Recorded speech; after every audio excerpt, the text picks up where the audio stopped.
morning, everyone. Father Joe O'Brien from St. Mary's in Coxsackie and St. Patrick's in Ravenna. And I'm here today on a morning that's right after all the ice we had on Friday and on Friday night. And before we go out and just say, scrape a little and put some ice melt out there, I wanted to talk to you a little bit about sharing faith, because people talk about evangelization a lot. And it's a topic that's on a lot of people's lips, and there's lots of things out there. The internet and cable television with faith stations talk a lot about sharing faith, but I sometimes wonder if they're giving the advice that speaks real well to the heart and to the soul. I mean, I think there might be more. I hear often the idea that, well, when you're sharing your faith in the Lord, remember that you know the Lord and they don't.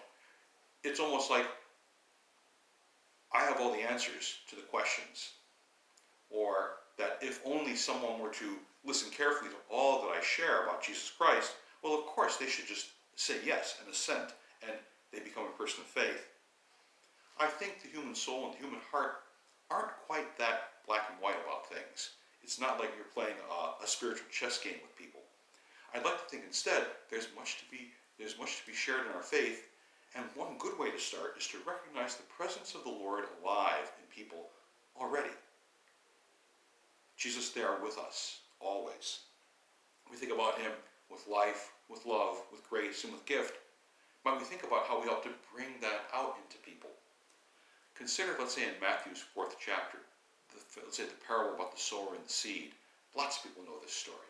In ideal situations, the seed that falls on good ground and it takes root and it becomes fruitful and bears a great, great harvest.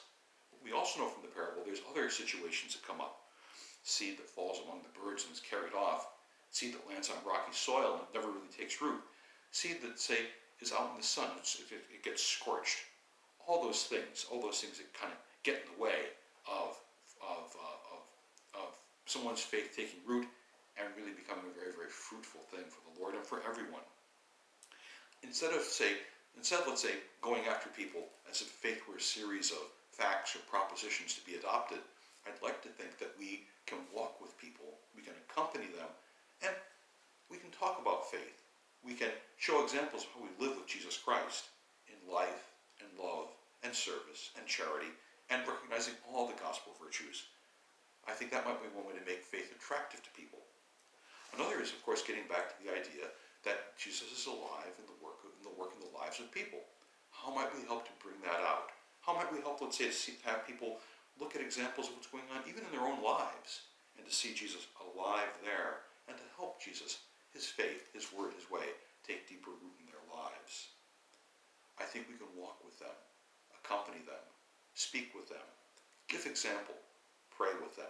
Good things we can do. There's another small parable also from Matthew's 4th chapter that I think sometimes gets overlooked. It's not as well known as the story of the sower and the seed. It's the story of the seed that seems to grow itself. The farmer scatters the seed, and God is there. The farmer is working the fields, but God is there always. The rain, the good care, the sun, all these good things happen. The seed takes root. It's as if it's the farmer's working with God. We are working with God in the fields of faith. What can we do to help bring about fruitfulness in other people? May we find ways to share God's word and way, share our love of Jesus Christ, share, let's say, the urgings of the Spirit in our lives with prayer, with example, with charity, with generosity, and with humility. All these good things we can do.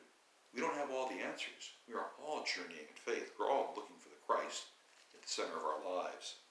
May we help others, help them, let their roots of faith just sink into the earth, and may they bring great fruitfulness for God and for God's people. Hey folks, blessings to all of you. I know it sounds a lot talking about seeds of faith on days when it's icy and snowy, but let us be ready for the chance to share our faith, share our love of Jesus with others.